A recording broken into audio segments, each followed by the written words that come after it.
Do you know what an NFT is? You've heard of it. Non-fungible token. But that wasn't my question. What is it? Non-fungible token. That's it. That's it. This is all I can offer. However, Yo in the know, Yo on the go went out and got the details on it to get the 411 for all of us.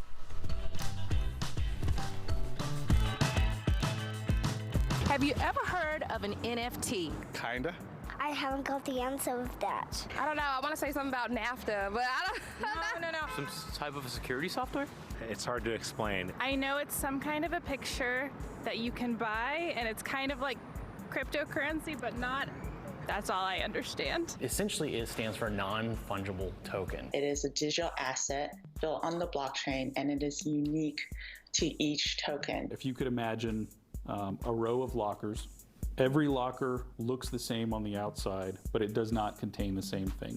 So a non-fungible token is the key to unlock a locker. Just replace the word fungible with divisible, right? There's some things in life you just don't need to divide. You know, if you get into a divorce, it doesn't do you any good to cut the car in half and give one to your wife and you keep the other.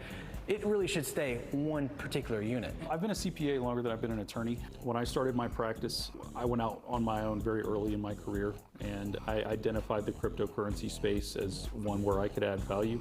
In the summer of 2013, it was like the wild, wild west. And to some extent, it still is, but I was like the only one back then. Every year, I think, maybe this is the last year we're gonna do this, and then every year it doesn't go away. I think 2020 was the biggest year for crypto ever, and there are people out there that need help.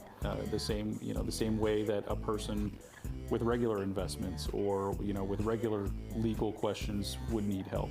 This is just a niche area of practice. Async art is inherently an NFT creation platform. I think what we started was with the idea of we want to make this platform, this tool, fairly accessible to everyone so that everyone can try out this new way of creating art. Is this thing really going to happen, in the future? Or is this just a fad? Is this going to wear out? And you know what? I remember back in the early 90s when I worked at an internet startup here in North Texas called OnRamp Technologies, people said, yeah, that internet thing is probably a fad. Are you sure that this is a good career path for you?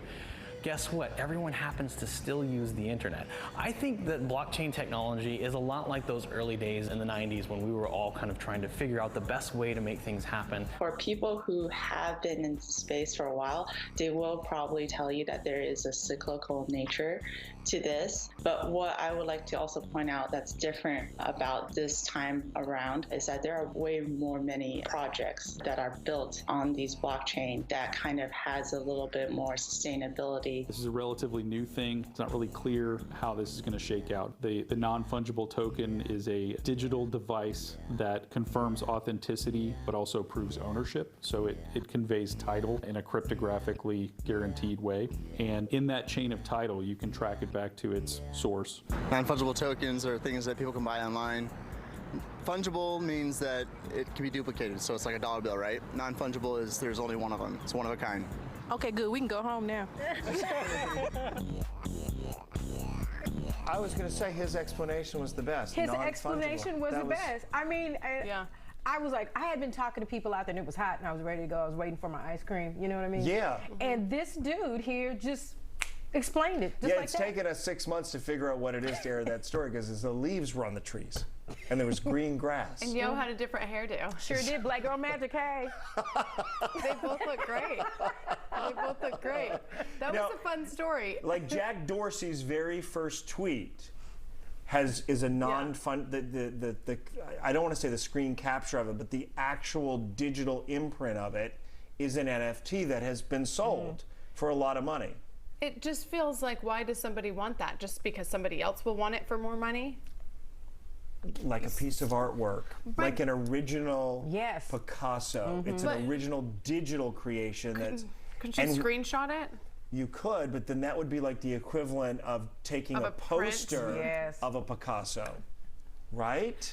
See, I've always been cool with the poster. Are we starting to for the understand prize. this a little more? I'm literally starting to as we talk about it. No, I do get it. People put a monitor up and there's a digital art creation and some people are better at creating that than others. But then there's like original animation digital creations which are selling as well as NFTs. Yes.